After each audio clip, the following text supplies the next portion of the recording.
pozdravljeni na današnji prvi okrogli mizi na sejmu Liberak. Z mano sta dva gosta, to je naš profesor, docent, dr. Ned Sokjan in z nami še drugi profesor, dr. Andrej Mison. Na kratko bom povedala samo o vsakem nekaj. Primorec iz Kopra, ki je našel svoje mesto na Univerzi v Ljubljani. Medtem se je izobraževal tudi na Bavarskem, v Regensburgu, doktoriral v Ljubljani, tajnik Slovenskega muzikološkega društva, vse to se spomnim.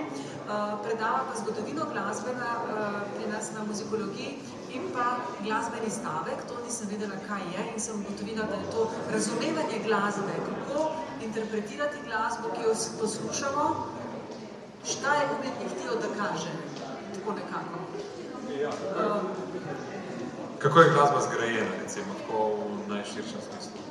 Recimo, če Avsenike poslušamo polko, da vemo, aha, to je polka, taram-tatam, taram-tatam, da poslušamo takt, da poslušamo, ki je forte, aha, to... Tudi to je glasbena stavek, recimo vsi glasbeni parametri, ki recimo tvorijo.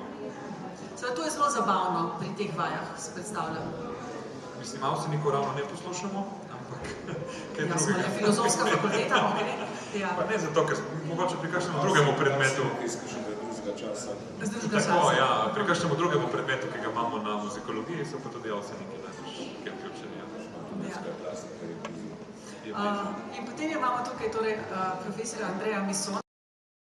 Spomnite, ker je na 100-letnici filozofske fakultete v Galusovi dvorani spremljal svojo hčer Nino Mison, ki je pela, on pa je igral na harmoniko. Čez 1000 let, ko naj jo več ne bo. Seveda, Liberak bo še, nas ne bo, ampak Liberak bo pa še živel.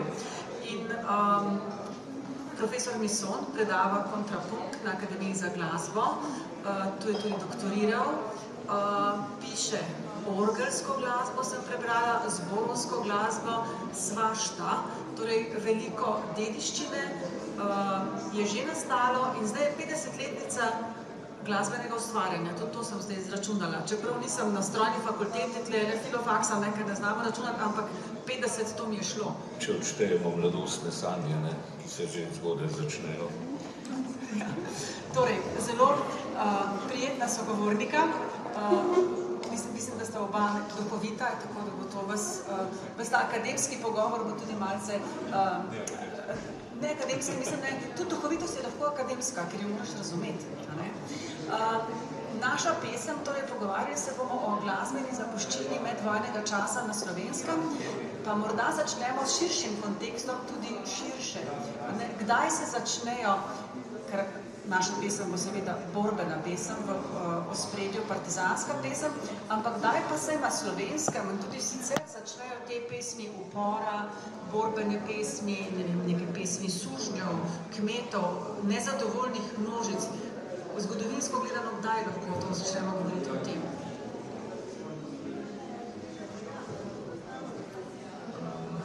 Še preden začnemo, bi v duhu današnjega pogovora pošel vsem mamam za materijski dan, pa tudi vsem ženam za 8. marec še za nazaj. Ker to je dediščina.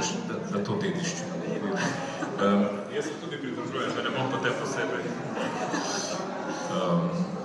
In se zahvaljujem za besedo. Torej, uporniška pesem je kar precej najbrž stara, kolikor jo je lahko bilo. Namreč pesmi, ki so najbrž v Sloveniji znane, bi bile iz časa kmečkih uporov. Drug močen impuls bi verjetno bil vse posod tam, kjer so ljudje trpeli. Torej, ko so recimo sužnji vozili v Ameriko, so sigurno imeli to tradicijo. V Ameriki so to, moram reči, to tradicijo črnci izbrusili zelo in so bili pretresljivo lepe pesmi po osvoboditvi. Sam vem, da sem izvajal zelo lepo pesem, ki je govorila nekako tako, kako po noči bodo zaslišali trobento in zjutraj bodo vstopili v svobodo. Ta svoboda je lahko svoboda osvoboditve tega njihovega telesa, ne samo dejansko tisto osvobodili, ampak lahko se je zgodilo, da jih ni bilo zjutraj več, kako so jih polovili, ne. Skratka, to tradicijo imamo. Seveda je pa se mi zdi najbolj pomemben mejnik sploh kar francoska revolucija, ne, s tem močnim socialnim impulzom, ne. Torej, kako je do tega prišlo, raje ne bi. Koliko te dediščine bi pa zdaj tudi vam težko rekel, no, moram priznati, da je to dolga zgodba in bi verjetno za natančno sliko, kdaj je kakšna pesem nastala, bi morali po gradinih gledati, da bi tudi tukaj se govorili, ne. Recimo, ena taka uporniška pesem je ta znamenita Grad gori. To sem hotel povedati, Levkup, Boga gmajna. Ja, recimo, ena taka pesem. Grad gori, grof beži. Ja, ampak kdaj bi to bilo, ne? Torej, kdaj se je to pojavilo, se je to res v času teh, torej pri nas je bilo več teh uporov, kakor vem z glave na pamet, ne, torej tudi nizki upor je bil, recimo, in tak znam, ne. Potem to, kar je bilo v Zagrebu. Matija Gubec. Ne, torej, koliko so zdaj uspeli ljudje, ki so bili zdraven neko kreativnost, kako ljudske pesmi nastajajo, to je zgodba, ne. Torej, najbrž tisti, ki ima bilo v rokah, ne, težko skladano, oziroma pride do neke in literarno, ne, potem polske umetnine, tu zadaj mora biti neko znanje vse. Pa sploh takrat, če ni bilo profesorja Sobljana, da bi poslušal glasbeni stavek, ne?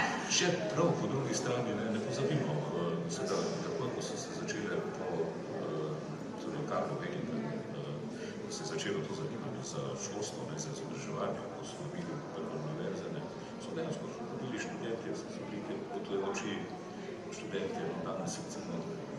Ne samo študentje. Imamo tudi kakšne večne študente. Tudi vitezi so bodili. Tudi, recimo, in peli, no se pri nas, da se ukvarjajo, tudi od vas, ne, s temi pesmami, nekaj pesnikov, mene zemlje, tudi. To se tle ukvarjamo. To si ti, ja. No, in pogledajte, mogoče, Mateja, so že te ljudi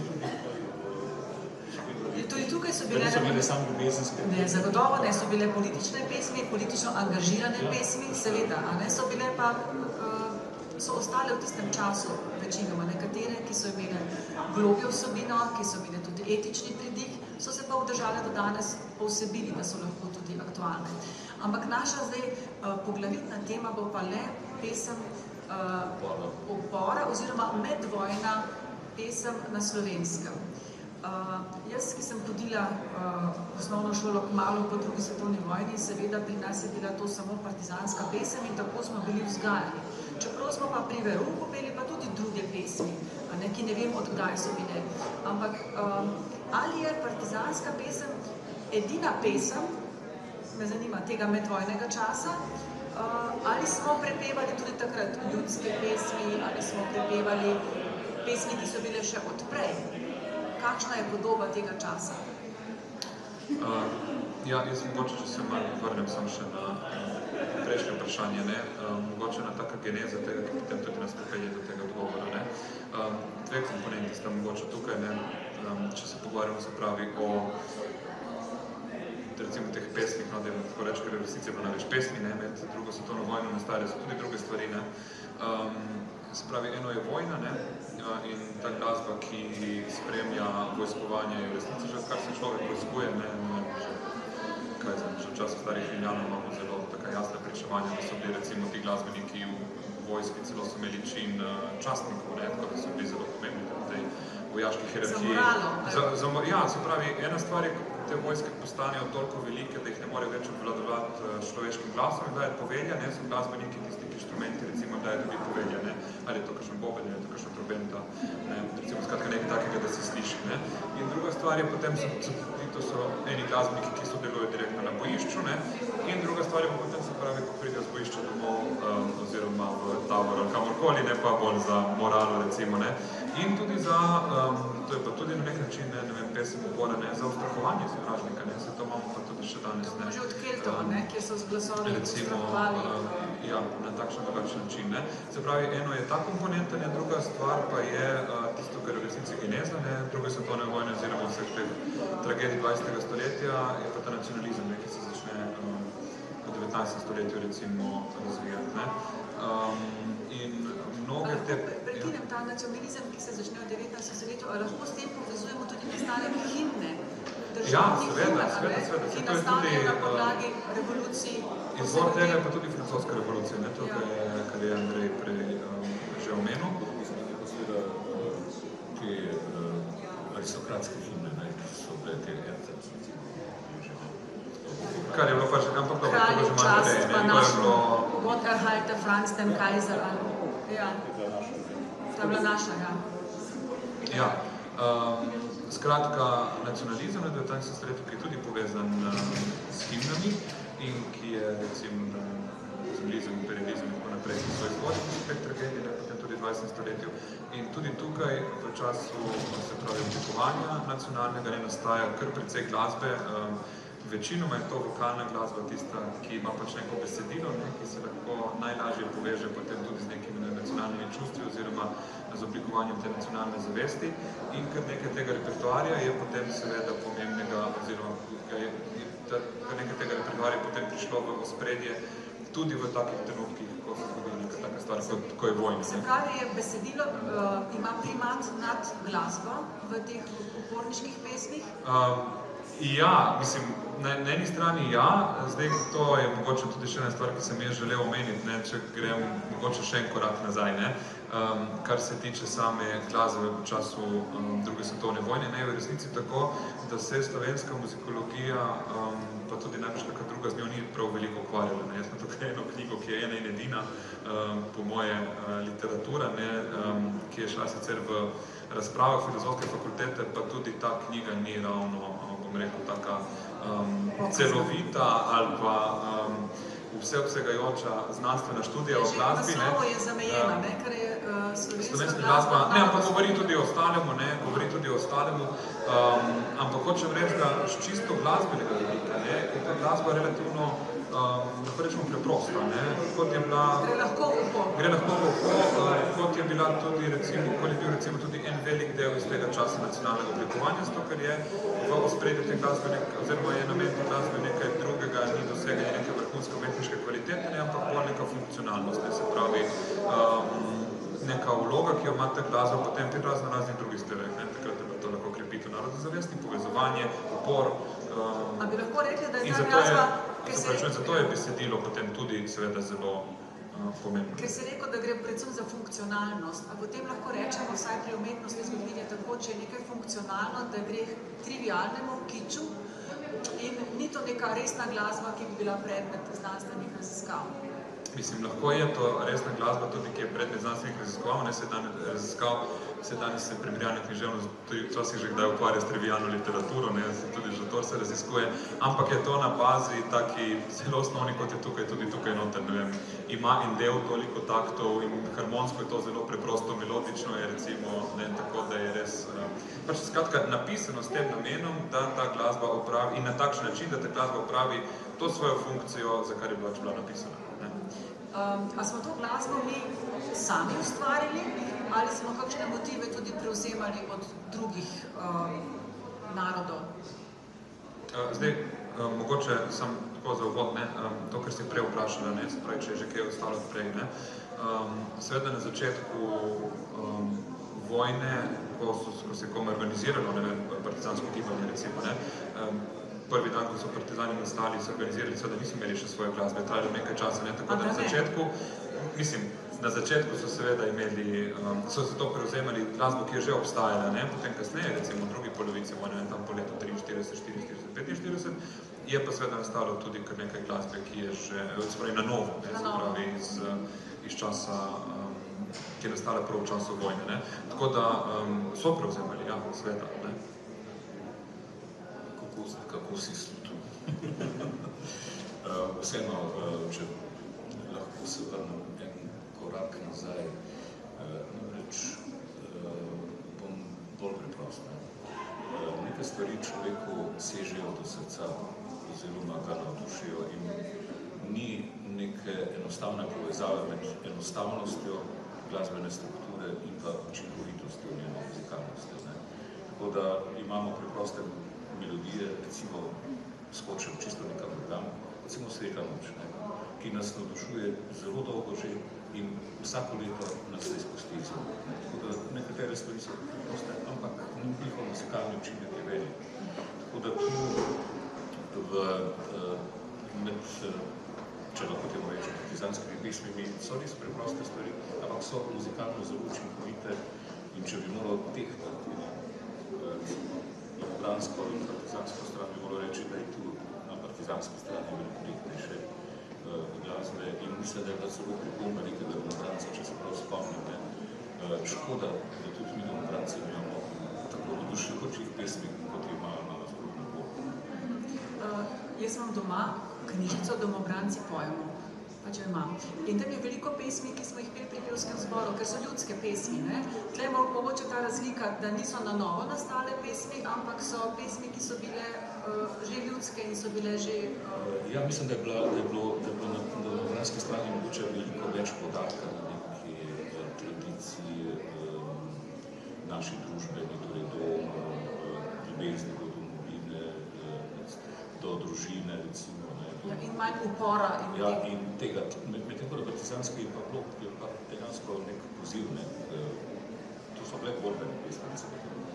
No, na domobranski strani je seveda Legionarju, ena znana pesmica, Meni Legionarju, tako, ampak nekega učinka posluša to pesem, s tem ponavljanjem, recimo v začetku, tako naprej, čisto glasbeno gledano, imam nek občutek, da se je kaj prigiralo, razen seveda tam, kjer je to.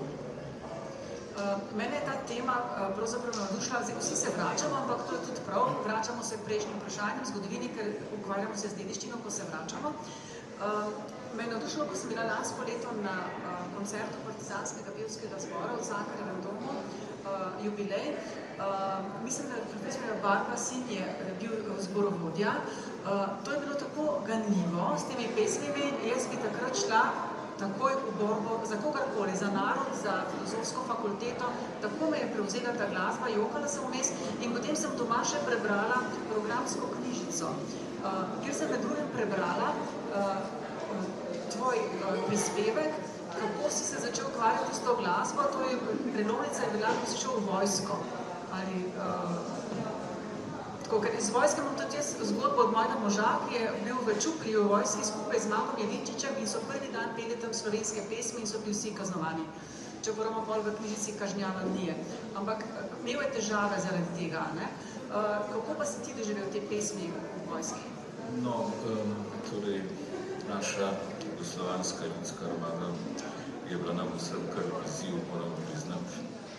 Številne mame, ki danes mogoče marsikaj da bi šel do sinov ali hčera, da bi šla zlagati pojstvo, rečemo, na rob in tako naprej. Poslin, da si zamislite ta red domače. Pa posline, ne posle, na drugi strani. No, kakorkoli gledano že predstavlja vstop v to vojsko in določen izziv in stresno, da temu rečem tako. In glasbenik ne moreš iz svoje kože, da ne bi kaj dodal k temu. Jaz sem dodal ta svoj piskarček na način, da sem, ne vem zakaj, ustanovil zbor fantov v kasarni. Pritegnil sem k petju kar vse fante iz cele Jugoslavije. Bil sem Inga Hodžo, ki je študiral celo v Egiptu, v Kairu, tole svojo. Allahu Akbar. Ja, tako. In imel sem tudi Albanca v zboru, skratka, bil sem pestro sestavo nacionalno. In peli smo od Druže Tito, mi ti se ponemo, do Eno Hribče bom kupil, recimo, in Bolen mi leži, recimo, je naredila Sevdalinka iz Bosne. Skratka, imel sem tak, se mi zdi zanimiv. No, recimo, peli smo tudi Bolen mi leži, Mile pop Jordano, ena zelo lepa pesnica in mogoče samo malo anekdote. Skratka, kateri so bo zatem, samo da to bo še končam, ko se ga vprašala. No in oficiri so se strinjali in jaz sem z velikim veseljem potem te fante nabral, imeli smo vaje, oficiri so bili zelo zadovoljni, mi pa tudi. Moram reči, da najlepši koncert, ki sem imel v vojski, po 2 mesecih, mislim, da je to v času prisege naše ko smo s fanti zapeli in si dali nekoliko utehe. Če se vrnem k anekdoti, no, ta pesem Boren mi leži se konča s pesmijo Zagina za Makedonija, ne? In je prišel k meni oficir, pa je rekel, a ne bi to Makedonija dal na konc ven, ne? Pa dajmo namest Makedonija Jugoslavija, tako da smo kot Zagina za Jugoslavija, da smo vam potolažili te naše oficirje. Drugače je pa to tako, no, mislim, da pesem je uteha, borbena pesem spodbuja nedvomno, kajti biti korak pred smrtjo Razmišljaš drugače, zahteva nekaj poguma, ne. In dobro, pustimo to psihološko. Kateri pa so bili, na primer, hiti tistega časa, če lahko tako rečemo, med drugo svetovno vojno? Kajti te hite so verjetno prepevali na mitingih, na srečanjih partizanskih, a so vedno zapeli eno pesem tako? Mislim, da imamo po mojem mnenju kar malo več teh hitov. Hej, brigade. Ja. Kako že gre? Jutri gremo na bad. Da je izredno posrečeno. Pa recimo pesem, ki jo je napisal, dobro, dva skladatelja sta bila med drugim organista, saj naš Radovan Bobec pred vojno in pa Viktor Mihljičič. Naše je svobodno. Jaz sem hodila v pevskem zboru, znam vse pesmi. In sem bila najboljša pionirka Murske Sobote in zaradi tega šla na Ohrid, pionirsko odmarališče. Mateja je vse, znaš zapeti. Znam tudi cerkvene zapeti, jaz znam vse. Dediščina je zame vse. Samo pač klinično gledaš. No, recimo, mimo grede, ne, ostala Primorska, Tijo Marija, ne. Zavedam, ja. Tele motivi, kot vidite, pogosto kakšne zaidejo. Se prepletajo. Ja, kakšno pesemco, ker ti skladatelji so. Apropo o prepletanju motivov, o tem sva se že pogovarjala, ko sva se dobila na kavi. Na lanskoletnem koncertu je bila tudi izvedena tale Hej Partizan. Ne? Ampak Hej Partizan ima v začetku Deutschland, Deutschland über alles, la la la la la la la la, in potem se začne s Hej Partizan in je mene spreletelo, a noben ni tega slišal. Ne? Ampak in zakaj je to na tem mestu? In potem si mi razložil, zakaj je to na tem mestu. Da gre v bistvu za en podoben prijem, kot ga je imel mogoče Čajkovski, tisti znameniti 1800. Ja, 12, ne. Ko se francoska in pa ruska vojska spopadli in nek simbol potrebuješ. Kdo je zmagal? Rusi potrebno. In to s tisto staro strategijo in taktiko, ko spim, da umrejo od radnika. In mraza. Tam je se jezik. Ja, no, se pravim, tu pa je pač druge vzorce vzel za prikaz. Ker meni je kar takole, sem kar takole, kaj slišim, ne?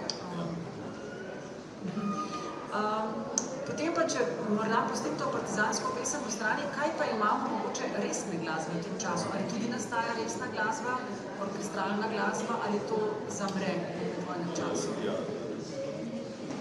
Ne. Prohibicija. Mok, kulturni mok. Ja, sej, bil je kulturni mok, ne vemo, da je kako razglasiran, ne, kulturni mok, zdaj nekateri so se ga držali bolj, nekateri manj, nekateri sploh ne. Tako da, ampak v resnici nekaj te resne glasbe nastaja tudi med samimi partizanskimi skladatelji. Se imamo celo, ko je že Simonitija, partizanka, kaj je že Ana, ne? Partizanka Ana, sem pozabil imel te partizanke, mislim, da je Ana. Se pravi, opera je partizanka Ana. Tudi kaj drugega nastaja, se pravi, niso komponirali samo izključno neke borbene pesmi, nekaj tukaj so bili vendarle notri, se pravi, člani, pripadniki tega partizanskega gibanja, tudi skladatelji, ki so bili potem po vojni, recimo, ne vem, srednji nosilci kulturnega življenja, recimo Marjan Kozin, pa Bojan Adamik, za katerega vemo, kaj se potem po vojni ustvarjajo in tako naprej, ne. Pa spremem vseh področjih, ne, pa potem to, kar so bili na področju godbeništva, tudi nekaj so bili potem tudi po vojni pomembni, ne, Drago Lorbek, recimo, je tudi godbenik. Skratka, kar se pa tiče samih inštitucij, vemo, da, recimo radio, pa opera medvojno funkcionirata normalno. To je moje vprašanje, recimo, kako pa te inštitucije, filharmonija, opera, kako to funkcionirajo, filharmonija, ker nimamo, ampak radio, radijski orkester, funkcionira, ki ga vodi takrat drago Mario Šijanec, On je bil potem recimo po vojni obtožen, da je kršil kulturni molk in je potem najprej šel v Italijo in potem v Argentino. In potem drugi, ki so vodili ta radijski orkester po vojni, nekaj let je še deloval, potem se je v resnici pretransformiral v filharmonijo. Tako da Ljubljana recimo ohrani kar neko, recimo temu običajno glasbeno življenje, tudi glasbeno šolstvo je delovalo recimo naprej, vključno z akademijo. V Mariboru, deluje, čeprav tam v Mariboru so bili okupatorji Nemci in so tam malo bolj močno roko imeli na tistem, kar se je dogajalo. Ali pa recimo v Trstu, v Trstu imamo pa primer, da je to glasbeno življenje med vojno se celo, okrepilo, kar je en takšen paradoks, ker potem, ko je Italija kapitulirala in so prišli Nemci, so celo ustanovili filharmonični orkester, oziroma letni simfonični orkester, ki ga prej ni bilo recimo v Trstu, se pravi, tam leta 1944 so to ustanovili. Tako da kulturno življenje v teh osrednjih inštitucijah, se pravi profesionalno kulturno življenje, daleč od tega, da bi zavrlo. Prej sem že omenila, da je zapuščina je pač vse, kar je nastalo in mi smo potem ti, ki vrednotimo, ki smo odgovorni za to, kaj je vredno, kaj ni vredno. In velikokrat gledamo na to zapuščino druge svetovne vojne kot na partizansko zapuščino, kar pa ni samo to.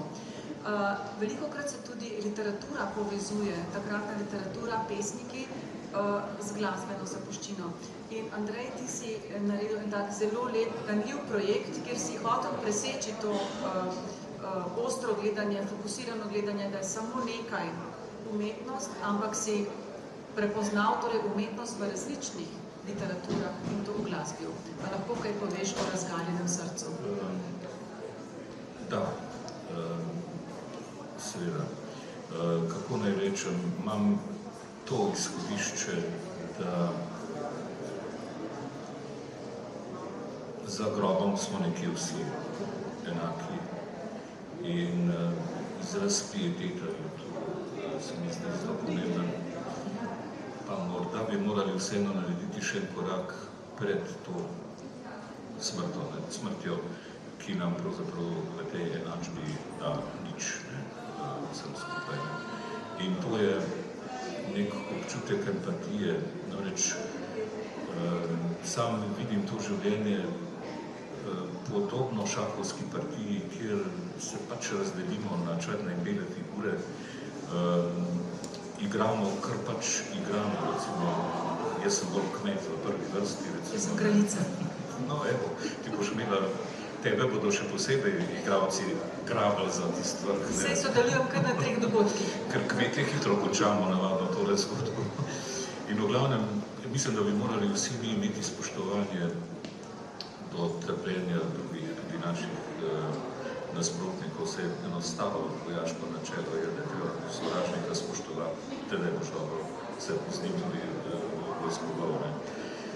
No, kakorkoli gledano že obračam, imam, se mi zdi, pravico, da vsako umetnino gledam kot umetnino in da potem na osnovi te umetnine gradim svojo umetnino.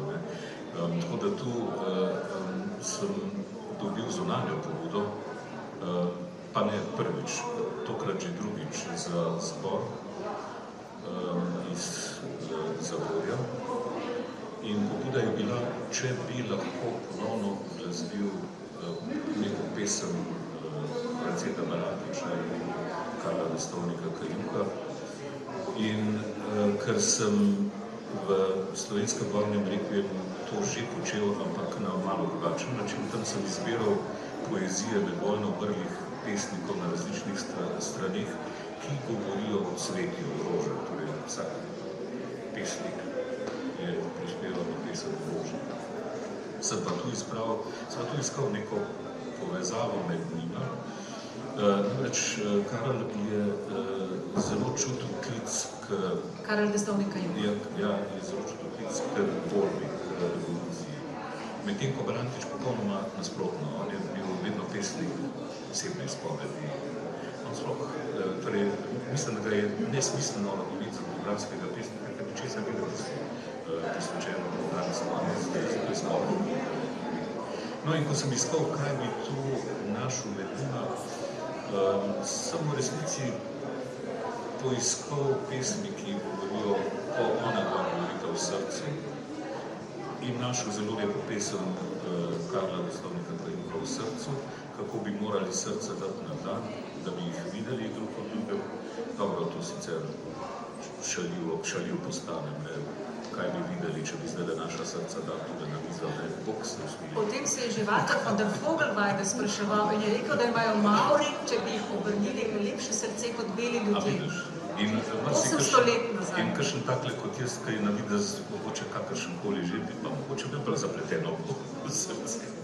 No, kakorkoli gledano, tudi France Barantič je prispeval zelo lepo, samo srce ima, reče na koncu, samo to, nič drugega.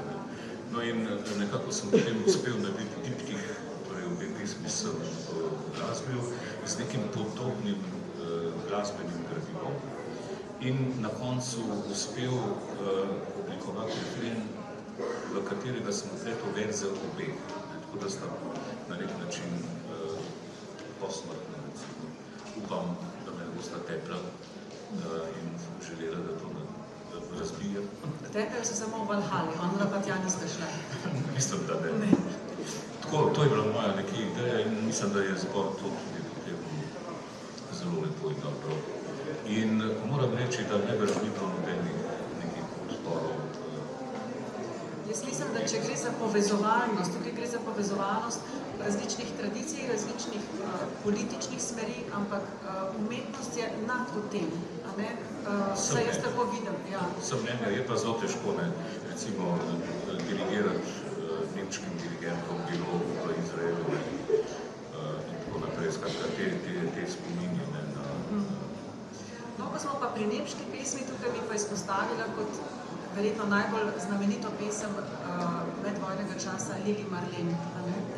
In bom povedala zgodbo, mislim že 39, ampak povedala zgodbo, ko sem bila majhna deklica, je diva italijanska pevka to pela na radiju Ljubljana, torej Lili Marleen.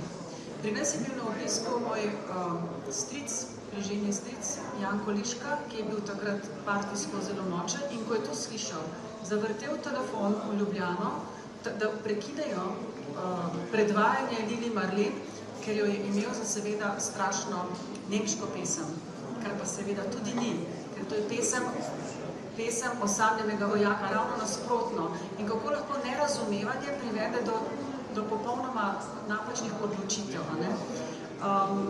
Kajti Lili Marleen so peli vsi, zavezniki, Rusi, naši, vsi.